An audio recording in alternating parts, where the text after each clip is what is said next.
Welcome to our channel, Crime Loom, the place where true crime stories come alive. In the quiet town of Hallow Creek, nothing bad ever seemed to happen. People left their doors unlocked, and nights passed with only the sound of wind in the trees. But one rainy Friday night, that peace was broken. At 9:43 p.m., a woman named Mara Ellison heard a knock at her door. She thought it was someone from the utility company, just a stranger asking for help.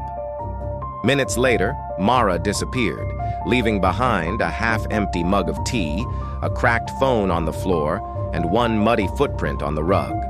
What followed would shake the town to its core.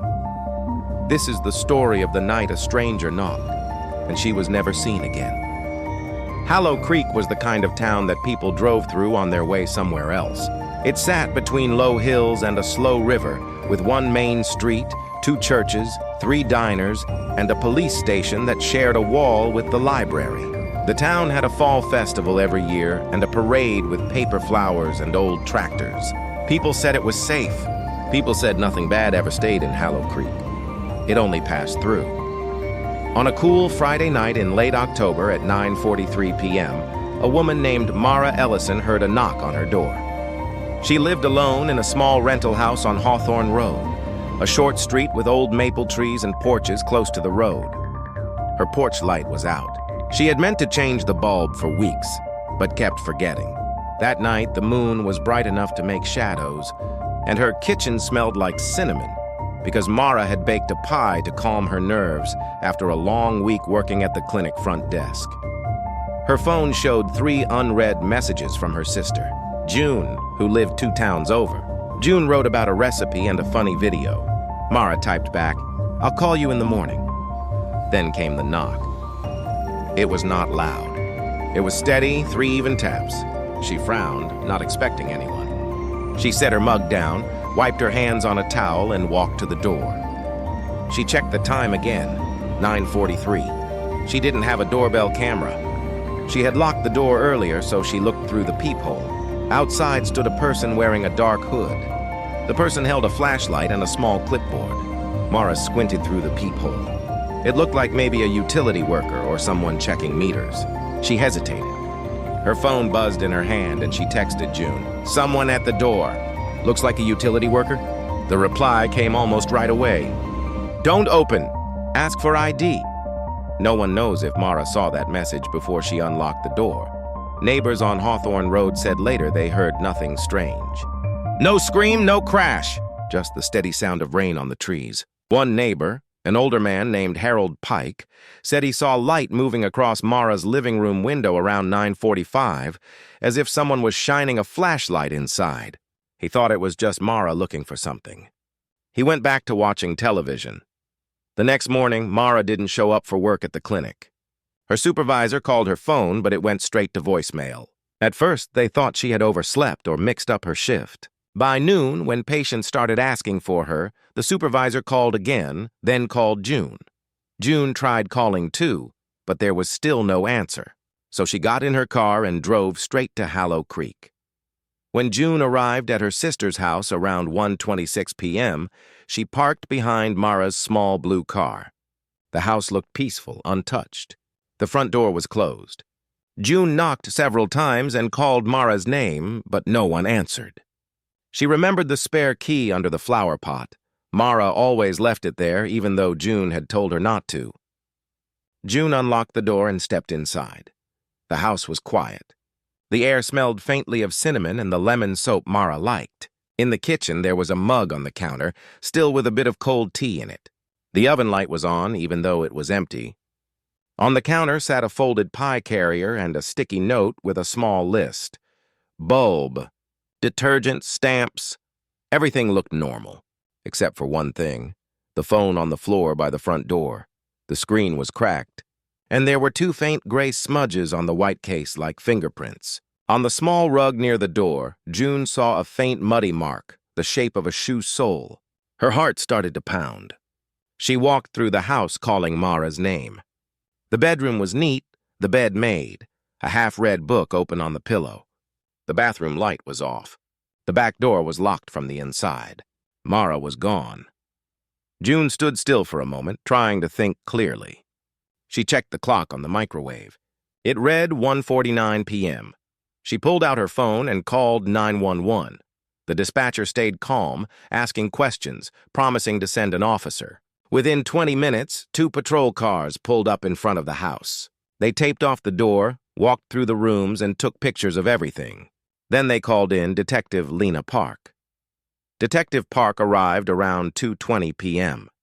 She was in her late 30s, with short black hair and a quiet, watchful way of speaking. Hallow Creek was small. She was one of only 3 detectives in the department. She'd seen missing person cases before. Some ended quickly, some didn't end at all. She hoped this one would be the first kind.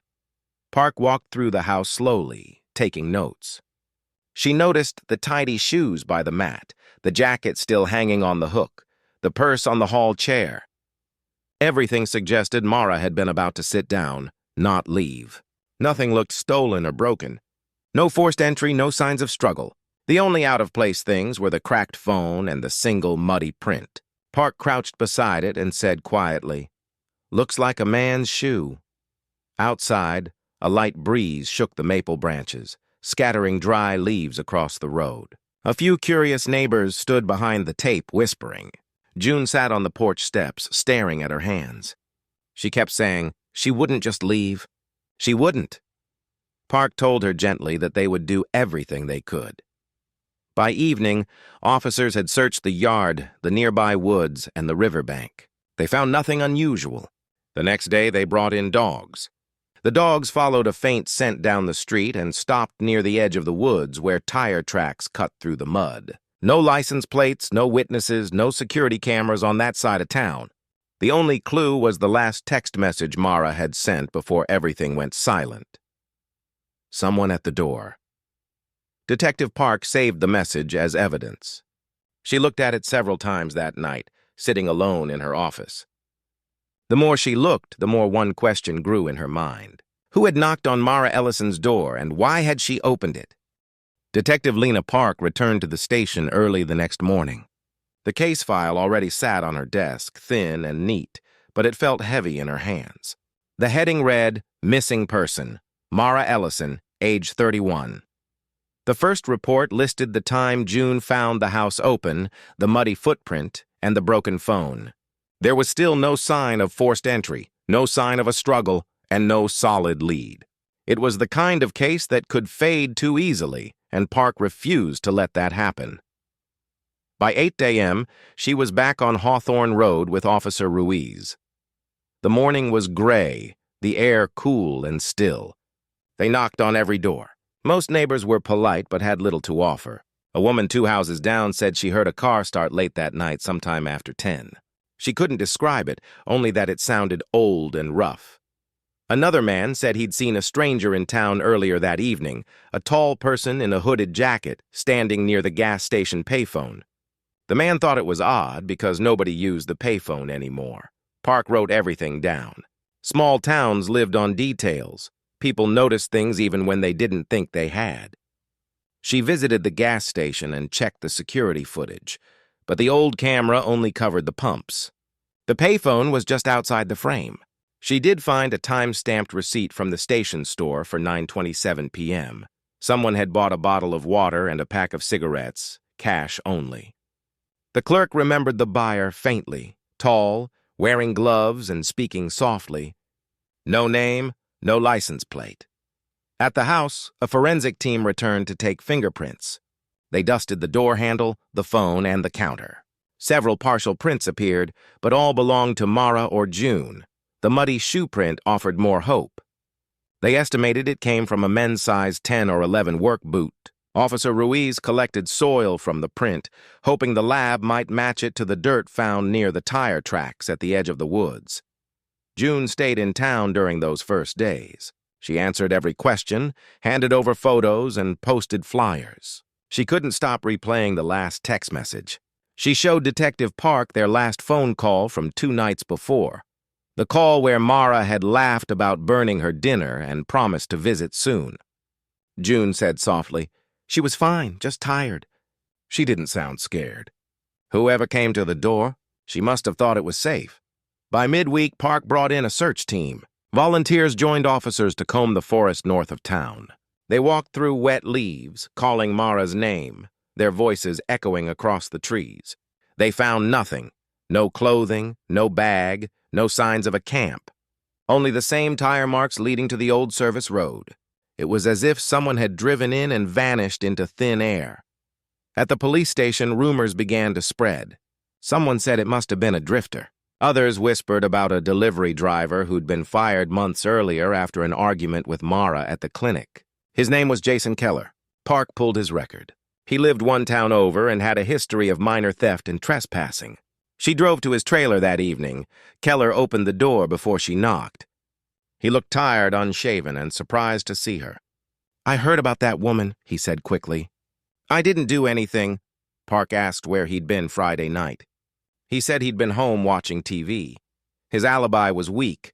No one could confirm it, but his truck's tires didn't match the tracks found near the woods. She took his statement anyway, noting every detail. As the days passed, tension grew. Reporters from nearby cities arrived, setting up cameras outside the station. They called it the Hallow Creek disappearance. Park didn't like the name. It made Mara sound like a headline, not a person. She kept her focus on the facts. On the 6th day, the lab report came back. The soil from the boot print and the dirt near the tire tracks matched. It was local clay mixed with sand and small bits of pine root, consistent with the forest edge north of town. But that didn't narrow it much. Half of Hallow Creek had that same dirt on their boots. Still, it confirmed one thing. Whoever came to the door that night had likely driven away through the woods. That evening, Park sat in her office going over the evidence photos again. One image showed the front door's inside edge. Something caught her eye, a faint smudge just below the peephole, invisible at first glance. She zoomed in. It looked like the edge of a thumbprint, blurred but distinct. She sent it for analysis. Meanwhile, June received a strange message. It arrived through social media, an anonymous account with no profile photo. The message read, "Tell them to stop looking near the river. Try the old mill road." June's hands shook as she showed it to the detective. Park traced the account, but it had been created that morning and deleted within hours. They decided to check the area anyway. The next morning, they drove to the old mill road, a rough path that curved behind the abandoned paper mill. The place had been closed for 15 years, its windows broken, its roof half collapsed. Park and 2 officers searched the area. Near the fence line, they found pieces of torn fabric caught on the wire, blue cotton, similar to the shirt Mara had been wearing in a photo June provided.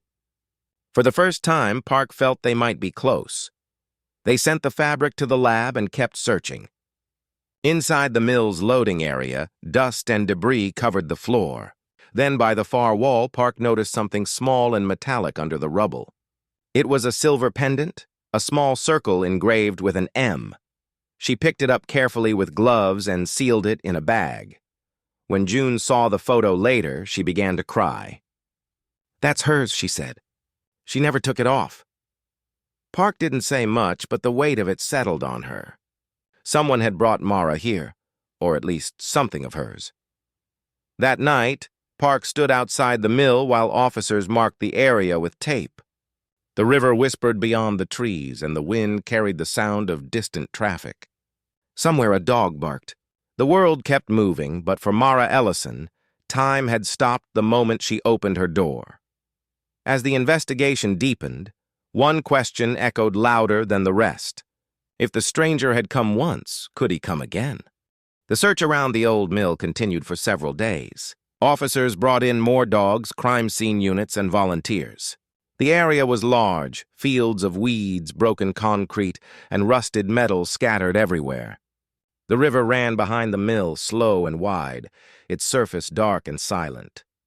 Detective Park moved carefully through the debris, watching the dogs and the ground crews. They marked every scrap of fabric, every footprint, and every possible trace. Some pieces of the trail led to the riverbank, where the mud was soft and deep. A few feet from the water, they found more tire marks, fresh ones pressed deep into the ground. Someone had been there recently. That night, the lab confirmed that the blue fabric from the fence matched fibers from one of Mara's shirts. The pendant with the letter M also carried traces of her DNA. It was enough to confirm that she had been near the mill, but not enough to say what had happened next. Park didn't sleep much that night. She sat in her office, staring at the map of Hallow Creek pinned to the wall. A small circle marked Hawthorne Road. Another marked the old mill. Between them was a stretch of forest, maybe 3 miles of dirt road and silence. Somewhere along that path, Mara had vanished. On the 8th day, the police received a call from a fisherman. He had been walking along the river early that morning when he saw something shiny near the water. It was a piece of metal caught in the reeds. When officers arrived, they found part of a flashlight casing, the same kind used by utility workers. Park examined it carefully. Inside, she saw a few faint letters scratched into the plastic. J.K. The initials made her pause. She remembered Jason Keller, the man she had questioned earlier. He had denied everything, said he was home watching TV. But he had mentioned once that he used to work for a utility company before losing the job. She decided to visit him again. Keller's trailer sat at the edge of a dirt lot behind a gas station. When Park arrived, the curtains were drawn. She knocked once, then again. No answer. She walked around back and saw fresh footprints leading to the shed. The door was locked. She called for backup. When they opened the shed, the smell hit first: oil, metal, and something sour. Inside, among boxes of tools and trash, they found a pair of muddy boots. The soles had a distinctive tread pattern that looked just like the print from Mara's rug. Keller was arrested that evening.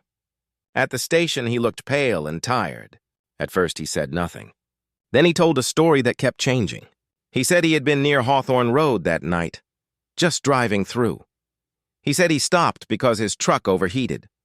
He said he might have knocked to ask for water. When Park asked what happened after that, he stared at the floor. After several hours, he finally spoke. His voice was flat, almost quiet. He said Mara let him use her phone to check a map. He said they argued when she asked him to leave. He claimed she slipped and hit her head. He said he panicked, put her in his truck, and drove toward the woods. When Park asked where she was now, he said he didn't remember. He said he had put her somewhere near the river. For the next 2 days, officers searched every inch of the riverbank and the nearby woods. They used drones, boats, and dogs. On the 3rd morning, just after sunrise, one of the search teams found what they had been looking for: a shallow area near the bend of the river covered in leaves and branches. The scene was quiet. A single blue ribbon marked the spot as officers gathered. When word reached the station, Park closed her notebook and drove there herself. She stood at the edge of the river, her shoes sinking slightly into the mud. It was peaceful, almost too peaceful. The current moved slowly, carrying bits of yellow leaves downstream. It took several hours to recover the remains. The medical examiner later confirmed it was Mara Ellison. The cause of death was blunt force trauma to the head. When Park told June, there were no words strong enough to fill the silence. June cried quietly, holding the small silver pendant that had been found at the mill. "She was kind," June said softly. "She would have helped anyone." Park nodded. That was the hardest part. Mara had opened the door because she didn't want to be rude. She had trusted that the world outside her home was still safe. The trial took place 6 months later. Jason Keller was charged with second-degree murder and unlawful disposal of a body. During the hearings, he said little. The prosecutor presented the evidence: the matching boot prints, the flashlight with his initials, the pendant, and his own recorded confession. The jury deliberated for less than 4 hours. He was found guilty and sentenced to life in prison. Reporters filled the courtroom, scribbling headlines about the stranger at the door and the Hallow Creek case. For weeks, the story stayed in the news. People who had never heard of Hallow Creek now spoke of it with pity and fear. The town changed in small ways. People locked their doors earlier. They installed cameras. They stopped answering knocks from strangers. Detective Park kept the case file on her shelf long after it closed. Sometimes, when she stayed late at the station, she'd look at Mara's photo, a smiling woman with soft eyes holding a cup of coffee. Park never forgot her. The case reminded her that danger often came quietly, wearing a familiar face or a polite smile. Every October, when the rain returned and the leaves began to fall, June visited her sister's house. She placed flowers on the porch near the spot where the last knock had echoed. Neighbors still said that on cold nights, the street grew strangely still, as if the town itself remembered. Hallow Creek slowly moved on, but the story stayed. Parents told their children not to open the door after dark. Old men at the diner still mentioned it when the talk turned quiet. Somewhere deep in the police station, in a drawer marked Closed Cases, lay a thin file with a simple label: Mara Ellison. Never forgotten. And though the case was solved, the phrase that started it all still hung in the air. A stranger knocked, and she was never seen again. Months after that night in Hallow Creek, the truth finally came out. The stranger at the door wasn't a worker or a friend. He was a man with a lie, a clipboard, and a plan. His knock ended a life and changed a town forever. People in Hallow Creek still remember Mara Ellison. They still talk about the woman who trusted too easily, who opened her door to the wrong person. Her story became a warning, a quiet voice that says, be careful who you trust, even when they smile, because sometimes danger doesn't break in. Sometimes it just knocks. Subscribe to Crime Loom, and join us as we unravel more heists, mysteries, and untold legends.